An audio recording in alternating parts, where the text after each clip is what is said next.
আমি চন্দন মণ্ডল। আমি বিশ্বকবি রবীন্দ্রনাথ ঠাকুরের লেখা কবিতা নির্ঝরের স্বপ্নভঙ্গ কবিতাটি আমি আপনাদের সামনে আবৃত্তি করে শোনাচ্ছি।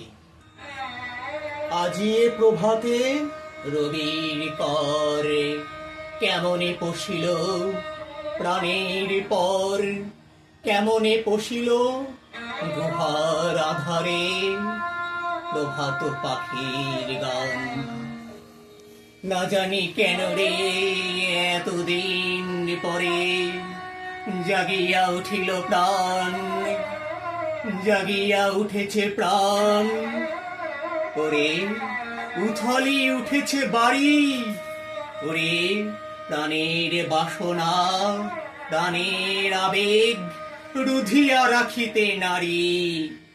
থর থর করে কাঁপিছে